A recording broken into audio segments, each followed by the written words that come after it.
So thank you again all for joining us. But let's jump in. So we're here to talk about essentially using your platform as an artist. And as an artist, like you have a lot of influence over people. Especially if you get a good amount of notoriety, connections in the industry. So using that platform as a point of activism and a little bit of responsibility towards your community is something I find really interesting. And obviously here at Tattd, that is something we definitely feel strongly about, right? So definitely this is very easily released as a app that is a tech platform to get people tattoo artists, and that's cool. But I really want it to be so much more, which is why all of our panels, all of our live interviews, our conventions, all of our content, all of our ambassadors are around these much more important conversations. So I thank you all for being part of that movement, I guess. But why don't we start with, I guess, let's just go around. I'd love to hear about causes that feel really close to home for you, that you feel really passionate about, that you might be really active in. And we can just go in the same order if you want, and also feel free to chime in though.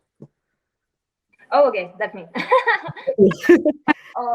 Well, I could say that mostly I started tattooing when I have a background in music. I used to play in different bands. I play drums. I'm mostly I have a pan rock backstory, And I remember when I used to do the graphic design and all the drawings for the posters and stuff like that for the shows. And I always loved getting tattooed. All my idols, all the people that I looked up who had tattoos. And I remember that a guy that was tattooing me, he said, have you ever thought about being a tattoo artist?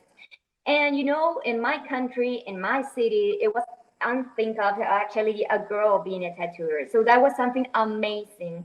And that's something that really, really is close to my heart. The fact that I was one of the first female artists in my city, one of the female artists I have in their stand only for themselves and not being surrounded by guys. I mean, only, and of course at the beginning I got bullied and all that, but wow.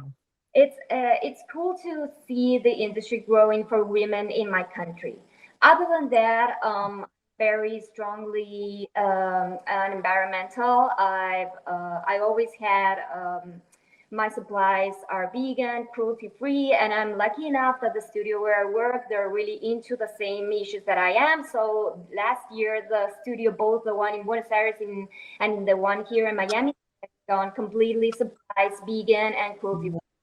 They also have an organization. It's called Seamos Bosques that calculates the footprint that we do, and from both studios, and they plant indigenous trees in Tucumán to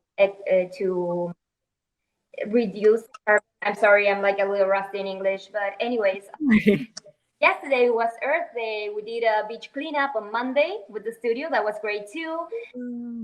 So, we are doing a flash day that all the profits will be going towards the debris-free ocean. That is a non-profit organization here in Miami that they do cleanups. And I organized several flash days, and I'm always working towards this kind of project that are really, really close to my heart. I love that. That's amazing. I'm so happy that you found that studio as well that is so behind all of that. Incredible. Yeah, it's really important. Yeah, absolutely. Chai. Yeah. Well, Less Tattoos and myself obviously are the same thing, and so right now we're currently getting started. We've been open for almost a year. I think we shut down 6 months into being open. So things are pretty new right now, but there's been obviously a lot of really big political conversations going on, and just human rights conversations going on this last year. So I feel like Sacramento is very community oriented. And so during the BLM protests, we got the whole team out there, and we were, just fighting for human rights, fighting for equality and for justice. And that's a really big subject right now. We're trying to, my business partner, are really trying to kind of hone in on important conversations with the team that we have, you know, because it's not very likely that you're going to walk into, you know, and it's never any offense, but you're not going to walk into a traditional tattoo shop and have these conversations that are super important. And so once a week, we like to get together. We like to talk about Black Lives Matter. We like to talk about cultural appropriation. We like to talk about trans visibility, LGBTQIA community. Like, we really like to actually stay on board with everyone and just kind of like feed off of each other's opinions and thoughts. We also do, well, we've had to put it on pause because of COVID, but once a month we have a Flash Friday. And that Flash Friday, we donate all the proceeds to local organizations here in Sacramento. Yeah. I think we donated to the ACLU last year for like Women's Day. So we are trying to get back into community involvement. COVID hit us pretty hard. So we did a lot of like social media activism, which was like pretty interesting. But I've noticed that your platform is really, it's almost better than word of mouth these days, you know, and like kind of unfortunate because you're losing that taste of like old school communication relationships. But it's really fascinating because you have more access to a wider audience, which, you know, I think when you start to realize the kind of influence that you can have, you question, like, you know, is this something that I should be speaking on? Is this something that I should be listening to instead? You know, and just kind of like things like that. So I think right now we're just trying to create some stability in a world that is very chaotic for a lot of people. And just having those important conversations, you know, and saying the things that are really hard to say. But then also just kind of like taking that accountability and becoming more aware of like where you stand in these particular areas. And, you know, just looking at yourself and being like, well, how can I be better? And then, you know, hopefully by you becoming better, somebody is inspired by that and they want to become better too. So that's pretty much what we're doing right now. And I think just me as an individual, you know, I try to do donations to like single parents because I grew up with a single mom and that's really close to my heart, you know. So I try to donate to single families, at least twice a month, once a month if I can't do it twice. And then we usually do a pretty big donation during the holiday season. So. Wow. Wow. You know, you've touched on so many bullet points that are so top of mind for me as well, as it pertains to Tattd, right? Like thinking about not only are you outward force and voice, but I love that you also have those conversations with all of your staff members and you're like, you know, I know you're the one that's helping us purvey this message, but also like what's on top of your mind? Like, how are you doing with all of this? Are you coping with all of these changes in this point of time? Like that's so important.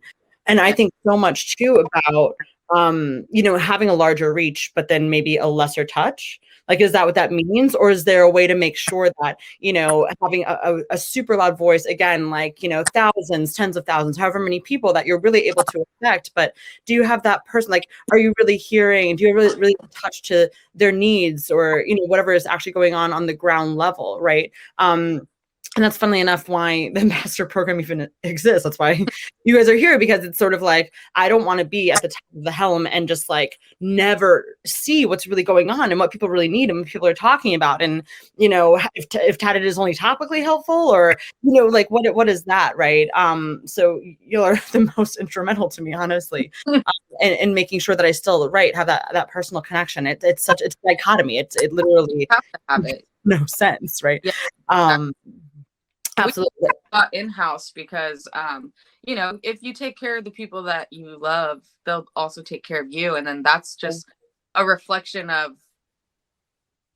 humanity, really. And then you put that into the world and other people see that and they want to be a part of it, you know. So we find that it works really, really well, and all of the girls at the shop really enjoy having those conversations. Yeah. And yeah, it's nice to be challenged by one another, and it's nice to challenge the community and be like, no, like we're here and some of you don't like it, but you need change, so Yeah. let's figure out a way to do that. Yeah, absolutely. And I've had the same moment of like, am I a voice on this? Like, am I permitted to be here? Like, you know what I mean? Like, Yeah. am I placed on the front lines, or and there's anyone who thinks it's not complicated, like, isn't looking into it enough, so yeah, I'm relating to all of those things. But Sasha, I also definitely want to hear from you and sort of, things you feel passionately about and, topics and conversations that you're a part of. Yeah, so it's just been me and my shop owner, Rebecca, and for a while, and we had one other artist and she just moved away, but we just got 3 more. So exciting. Congrats. Shop, and it's been so fun just to have like more people in our space. And now that people are getting shots, we're definitely, like, we've been discussing how we're gonna do more flash days and stuff, and I have so many ideas. But I've, like, one of my tattoos that I got from one of my friends, she did a flash day one of the years in California that the fires were really bad, and all of the proceeds went to that. And so, I mean, I grew up in Southern California, like, fires were just a thing that happened every year, and I definitely, like, want to give to people who lose their homes, and it's so much money. It's just crazy. Another thing that's really close to my heart is just animal rights. I know the conversation has been a lot about people lately, but I always, when I walk my dog, there's this app called Walk for a Dog, and you can choose whatever company you want your money to go to. I choose, there's one that frees beagles that are getting like animal testing on them. Oh. Yeah, and then I also, like, I was a little bit of a horse girl when I was younger, but I worked a lot of different horse rescues. And so, yeah, a lot of people, it's really funny actually, because like the whole BLM thing is Bureau of Land Management, has been a thing since I was very, very small, and they're the part of the government that deals with wild horses and wild donkeys and stuff like that, and they're terrible. So I've signed a lot of petitions and stuff against them in my day. But yeah, just things like that that people don't really think about, of the world at large and the environment. Like at our shop, we try and use like biodegradable and paper stuff, and now that we're wireless, we're like cutting down our plastic use and stuff like that. So I'm always trying to like think of the bigger picture and how to impact it in like small ways, Absolutely. A different type of BLM. That's actually a funny little acronym. Yeah, if you, back when all of this started, like if you scroll down in the BLM hashtag, there's just horses. Like if you no kidding. Yeah. Wow. Like, that I bet not a lot of people know that. That's really funny. No, I saw somebody had posted like, oh, I went to like the BLM offices and like, what is this? Oh my gosh, that's too much. Yeah. Oh my.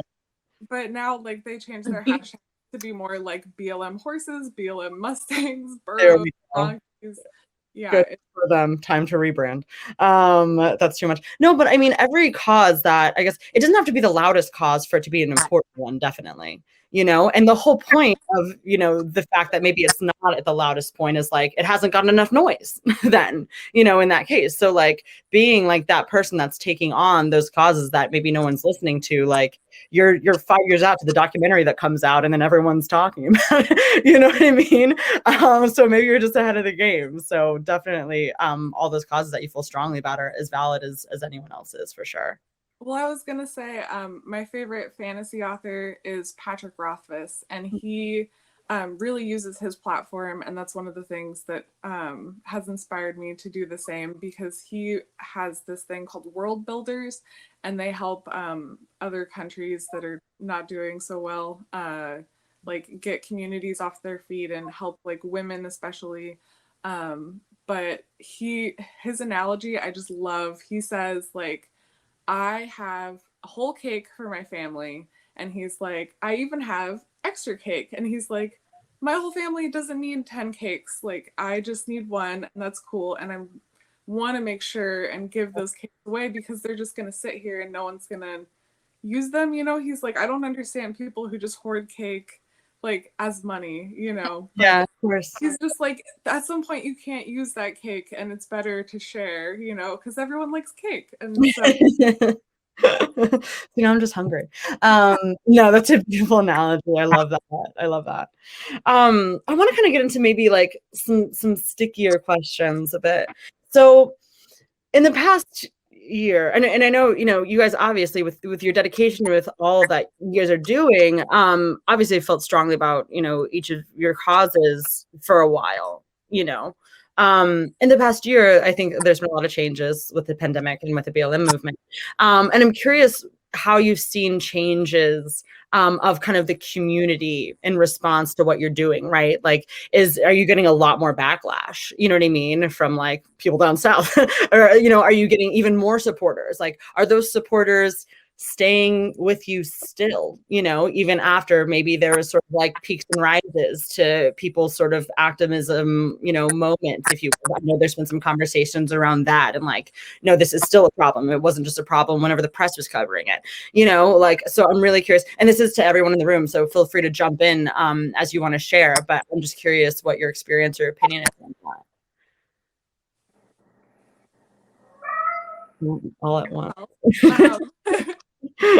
Oregon is like protest city. I mean, we're very central, and it's, yeah, just, it was really funny because even when we first moved up here, it's like there's always some new cause.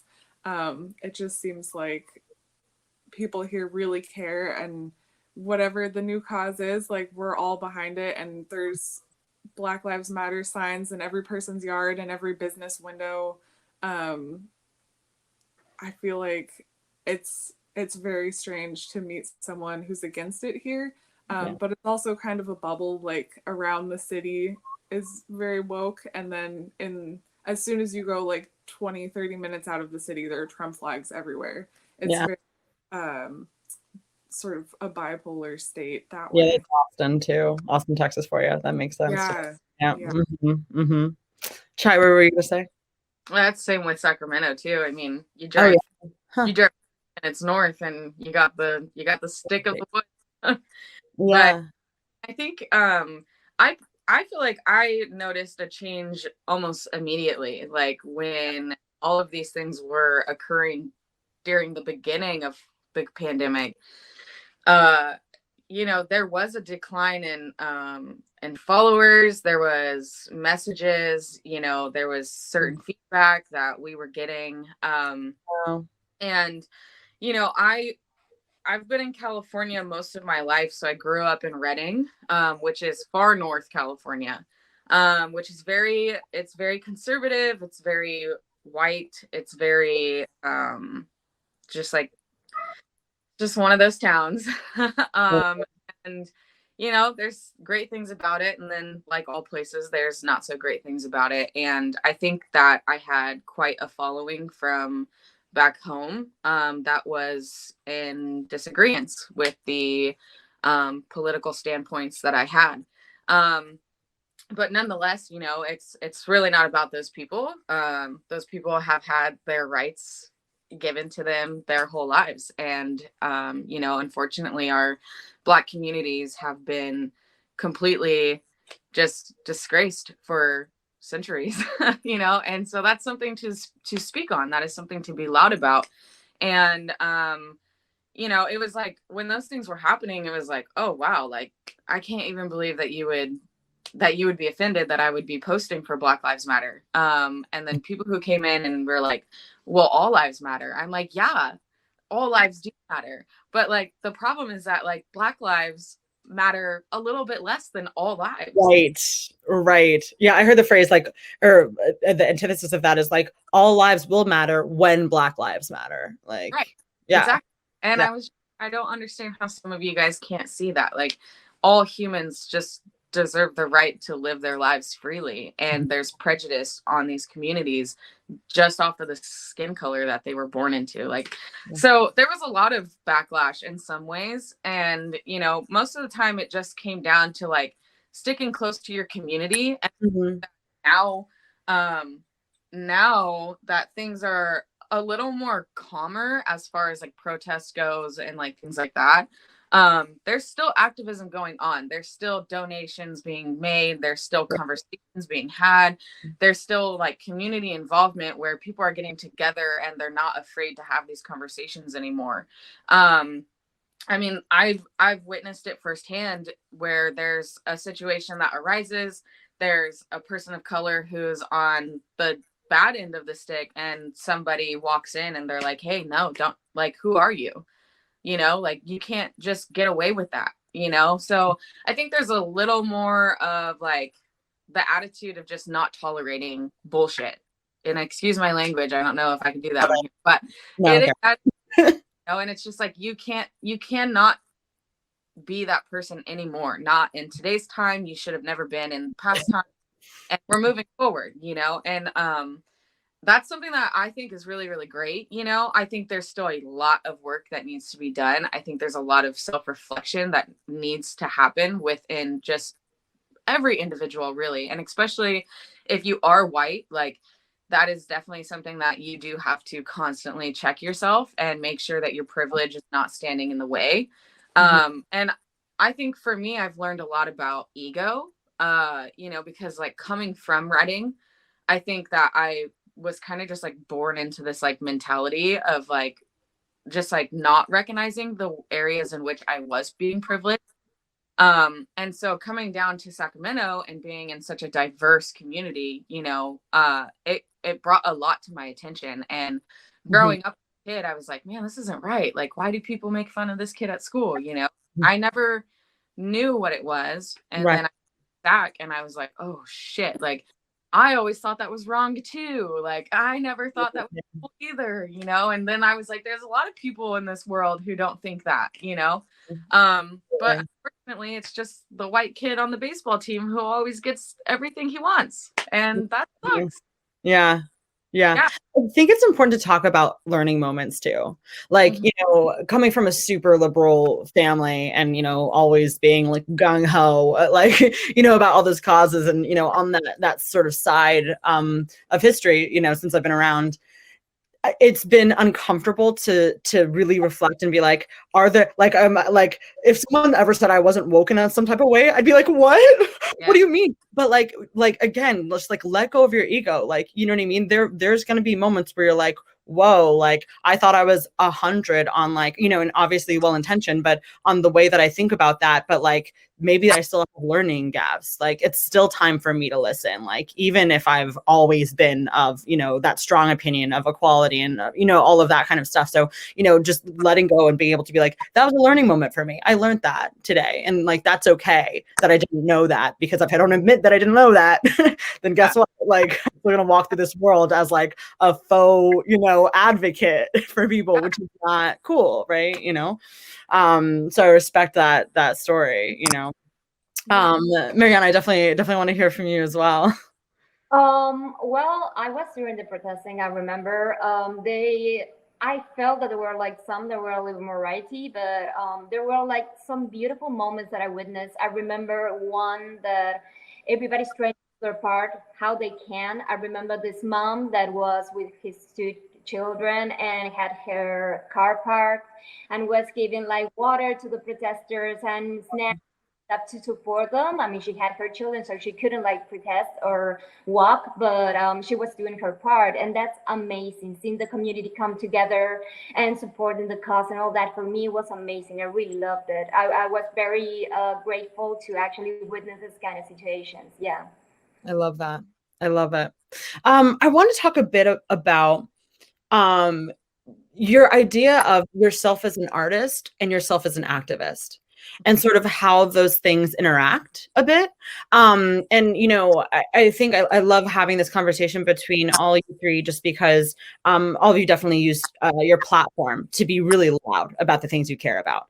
You know, and I, you know, coming from Tattd, you obviously know I'm, you know, one of those people too. But like, do you feel as if, you know, being really loud about what you care about, does that sort of lend to your artistry in that, you know, do people come to you, Chai, in the LGBTQ community and say, I'm here because I know this is a safe space for me? You know what I mean? Or, you know, do you think is it ever louder than yourself as an artist? And do you think there's ever a world where, you know, and I hope not, but a world where you're maybe not as successful in your artwork because a lot of the other, you know, voice and conversations and noise around, you know, I guess yourself as a brand, if you will, is around this other topic that isn't your artistry? You know, is that something that you think about?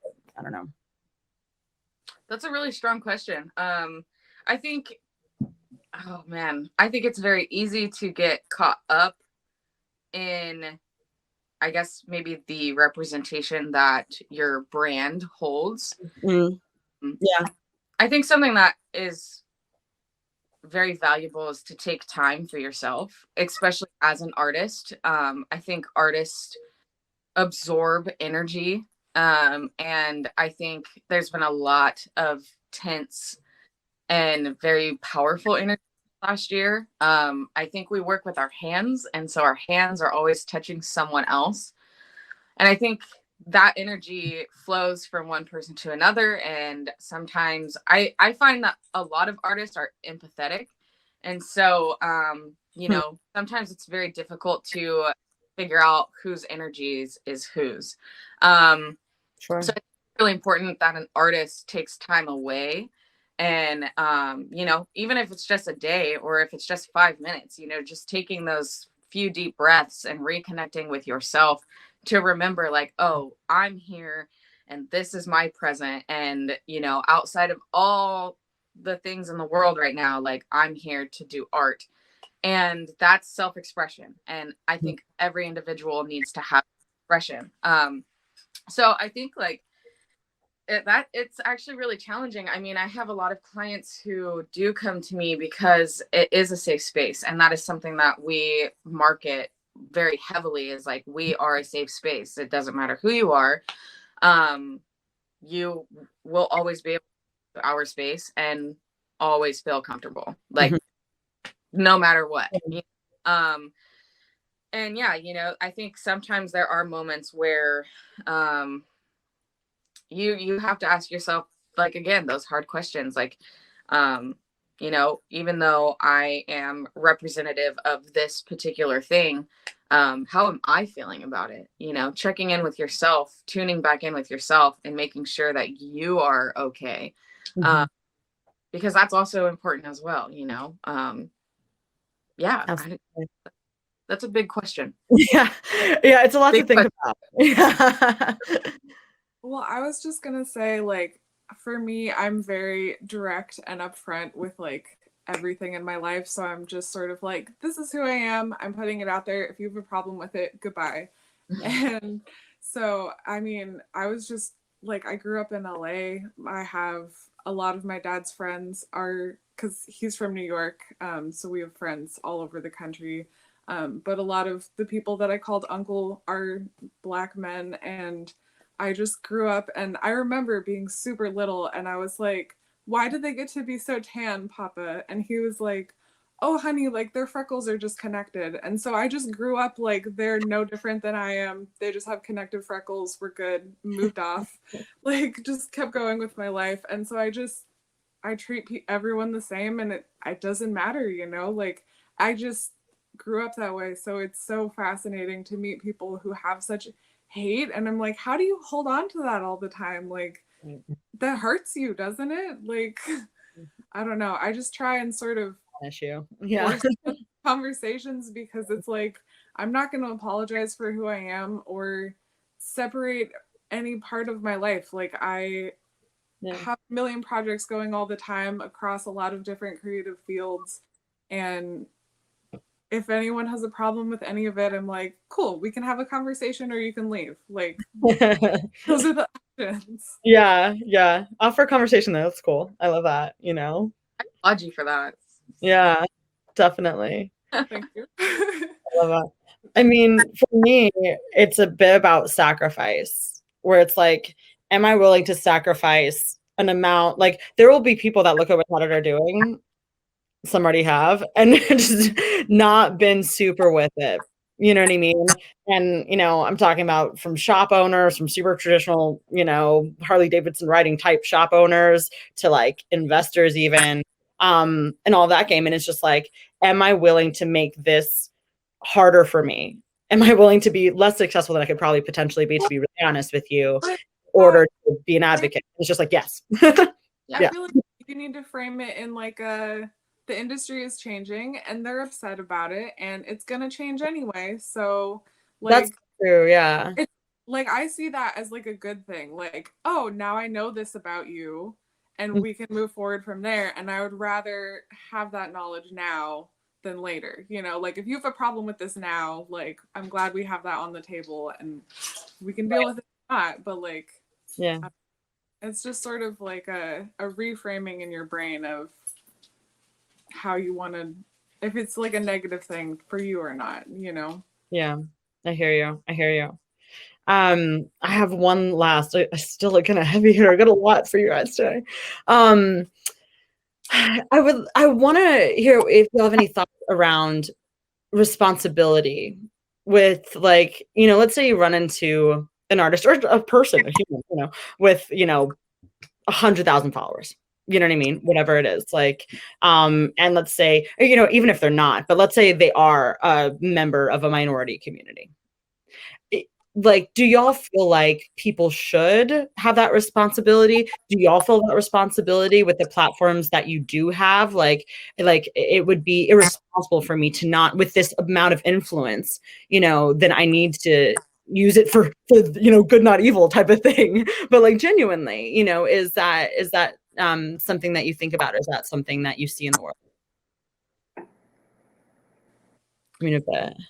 I mean, yes and no. I feel like my husband and I actually just had a conversation about the word should and how like you should do things just because you want to and you feel strongly about it and not because you feel like you should. Like you shouldn't let other people put shoulds on you necessarily. Right. That's a good point. Yeah. Like embracing things because you want to and have come from that place is like more genuine than like you should do this, Right.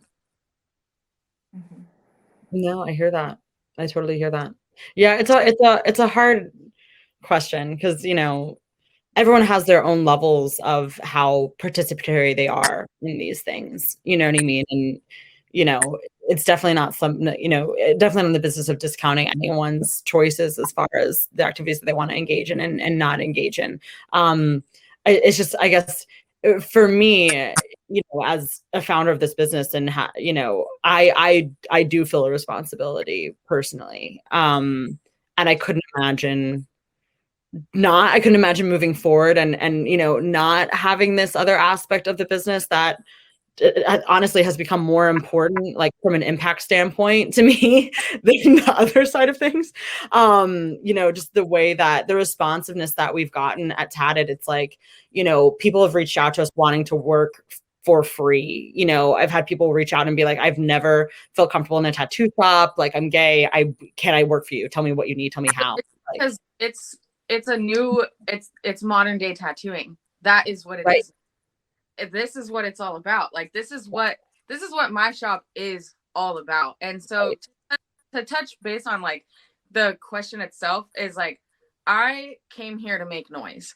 I came here to be loud. I came here to take up space, and I will not shrink myself to make you feel better in a world that does not make other people feel better.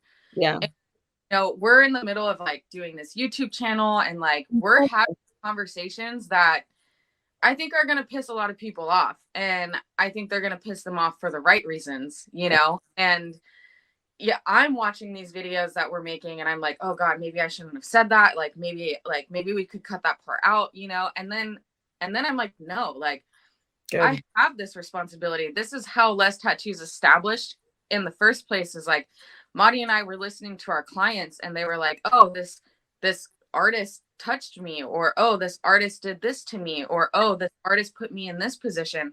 And I'm sorry, but no, there is no room for that. There is no excuse for that. There is no, like, I am not afraid to speak when I need to. And in times like that, and in certain subjects and certain areas, I'm like, yeah, let's be loud about it. Let's talk about it. Let's put it on the map, and let's make these people know we're coming. Like, we are here. We are ready to be a part of this industry. And if you cannot keep up with it, that's not my problem. Like, at the end of the day, it's people like ourselves who are jumping into this and making the impact and creating the room for change.